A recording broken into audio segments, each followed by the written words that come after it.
In this module, we will be understanding secondary lymphoid organs or secondary lymphoid tissues. So let me write it down, lymphoid organs as well as tissues.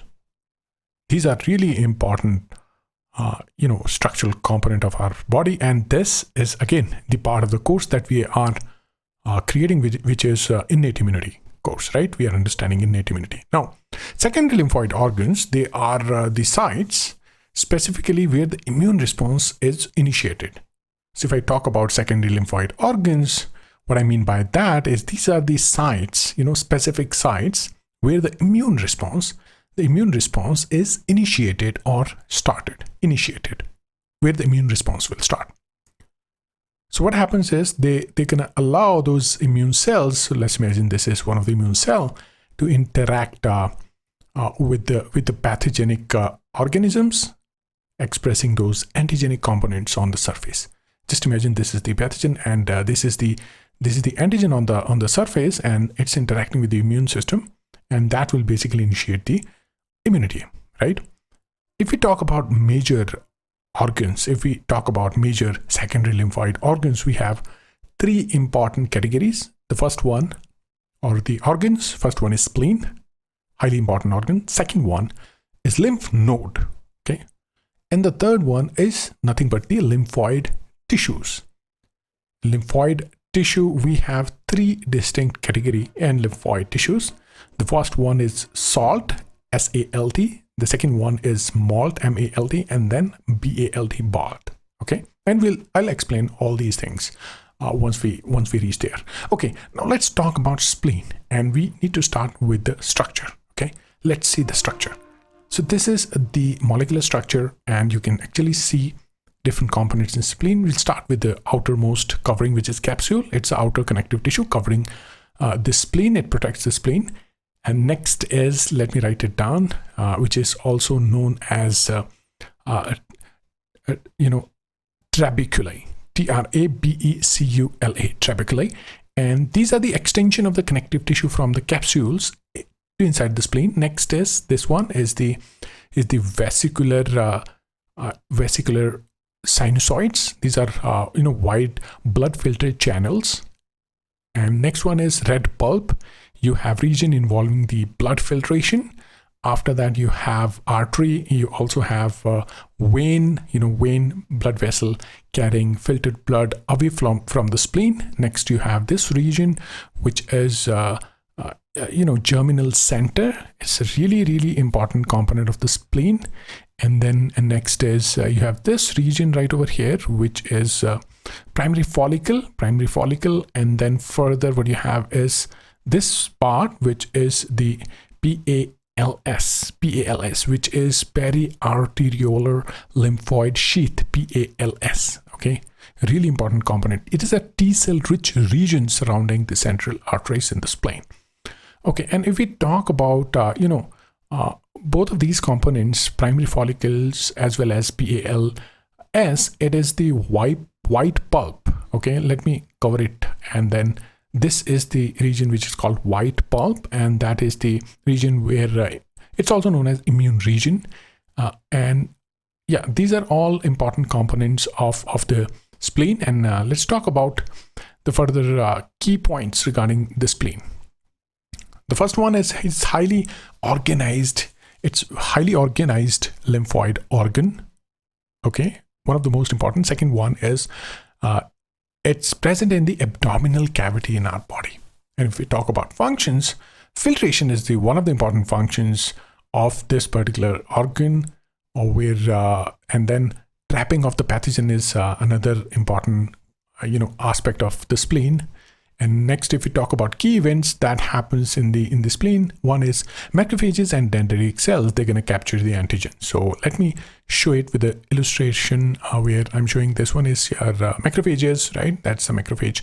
And that second one is the dendritic cell right over here. You can see the dendrites, and in the center you have nucleus, and then other organelles. This is DC, dendritic cell.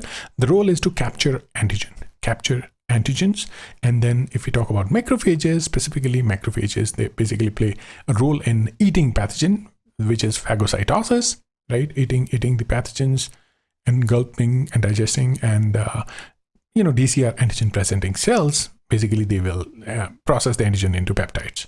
So these are some of the really important functions of spleen, and I think with this one we covered the spleen. Now let's move on to the next part, which is lymph nodes. Lymph nodes, these are tiny bean-shaped structures, very, very small structures. So let me write it down first, okay, so that we also have nodes, lymph nodes. And then the first point is small bean-shaped structure, which is present in our body, throughout our body, along with the lymphatic vessels. So we have a lymphatic system in our body, complete system, where we see the lymph nodes. And then the function of this particular lymph node is to filter lymph fluid, because lymph will be there inside the lymphatic vessels. Its role is to filter the lymphatic fluids and then trap pathogens or microbes so that it can be killed. Next is, what are the key events that happens inside the lymph node? And key event is basically, again, you have macrophages, you have dendritic cell. Let me quickly create the illustration. This is the macrophage, and again, these are beautiful dendrites. You can see this is the dendritic cell. And the role of macrophages and dendritic cell is nothing but to trap and digest the pathogen, right? So that's the really most important role of these two cells, is basically trap and digest the pathogen completely. And then specifically dendritic cells, they're going to present the antigen to lymphocytes, right? So antigen presentation is really important part. Now, basically, they're going to present antigens like this. Small peptide will be shown to those lymphocytes. And then further from here, the adaptive immune response will be initiated. And we are not going to go into that detail, because for adaptive immune response, we'll have a separate lecture. So this is in green color, I'm showing adaptive immune response. Now, let's move on to the next part of this module, which is the actual structure of the lymph node. And this is the structure of the lymph node, okay? So let me write down the heading, lymph node, and then one by one, let's understand the structure. The first one is you're seeing efferent lymphatic vessels, which carry lymph into the lymph node, right? And then next you have these structures. This is called the germinal center region, where activated B cells rapidly divide and mature. That's the region over there. Next you have primary follicle. You have where inactive lymphoid follicles may composed of resting B lymphocytes, right? You have further, these are secondary follicles is also there. Medulla is there. Then you have veins and arteries. Medulla is in a region of the lymph node containing plasma cells. Okay, that's very important. Next, you have this is the efferent lymphatic vessels, where the lymph is going to go out.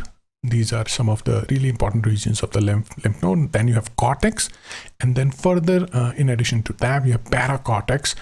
Our cortex is the outer region of the lymph node, rich in B cell follicles, right? Okay. Next is, let's move on to the next part, which is lymphoid tissue. Different types of lymphoid tissues. You have lymphoid tissue present in our entire body.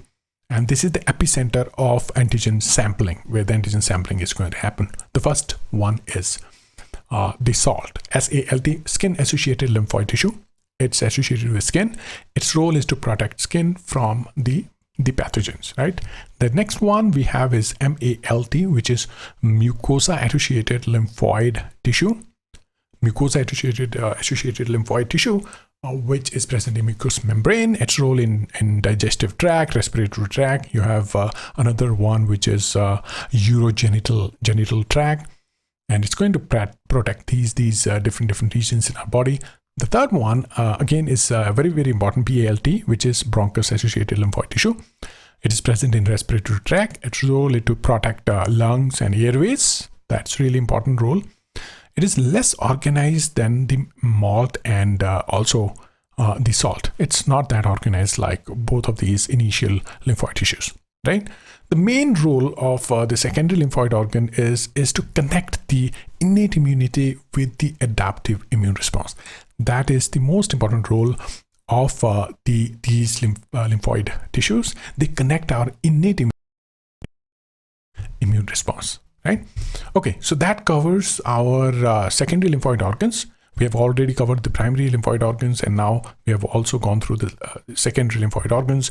We have covered spleen, we have covered lymph node, and we have also covered the lymphoid tissue, right? So now it's really important that we also understand the advanced topics, right? And as I've already told you, that these video series, that I'm creating, series of different videos that I'm creating for innate immunity course, right? And on YouTube, what you're going to see is just the video lecture. Everything associated with this video, like notes, MCQs, and the illustrations, they are present in my website, which is Research Goal. If you go to the description, you will find out that the link is there for the course, innate immunity course, where you're going to get a full certificate once you see all the videos, and it's highly organized, and you'll see notes over there, MCQs, subjective questions, and lot of different things. My handwritten notes are also there, and that will basically help you understand and also get certified with the particular topic, right? So please check it out, and complete the entire course, because on YouTube everything is not there. Over there we have full course. On YouTube we have some of the topics that I think really important, and I wanted to make it free. But if you want to do more organized learning, if you want to learn everything, then you should check it out on Research Goal, and you'll find out detailed lecture notes, and you also get certified for let's say innate immunity course, right? All right, I'll meet you in the next module. We still have some more videos to cover in the innate immunity, and then from there we basically are going to move forward to the next immune related topics. And at the same time, these videos, they are going to help you prepare for different exams, for your own research work and all. So that's why I create all those videos. All right, thank you so much for showing your support, and keep supporting, keep watching the videos, and let me know if you have any doubt, any questions. I'll definitely help you with those, right? Do let me know what you think about the course, and we'll meet in the next module. All right, everyone, take care.